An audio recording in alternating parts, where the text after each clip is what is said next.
Здравейте, приятелчета! Темата днес е Мика и по-специално лудите, страхотни Мики на Mad Mikas USA.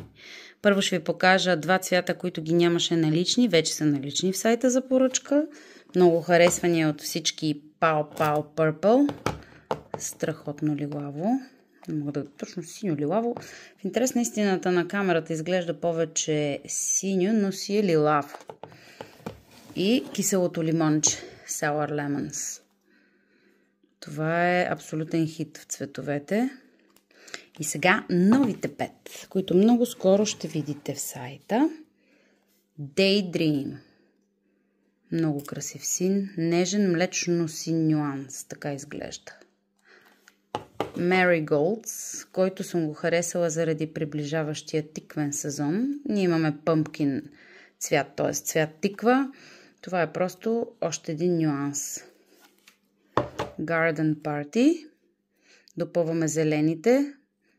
Доста е различно от цвета Шартриоз, който го има. Да знае, много добре върват зелените. Може би в някакво по-нататъчно клипче ще ви покажа всичките зелени.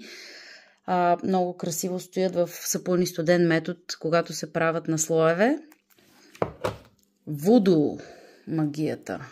Не знам това как да го... Това е по-скоро розовичко. Всичките са така изглеждат блестящи. В сапуните не са чак...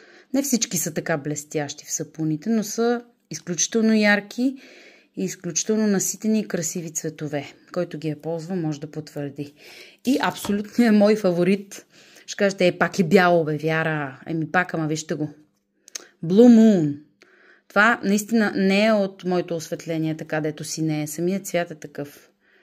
Няма как. Той е бял, обаче има един синкав оттенък. Много интересен цвят. Страхотен бял цвят. И така, очаквайте скоро новите 5 и кажете ми в коментари, кои вие сте пробвали, харесвате ли ги, какво не харесвате, какво харесвате, кои бихте искали да видите при нас. Чао и до скоро!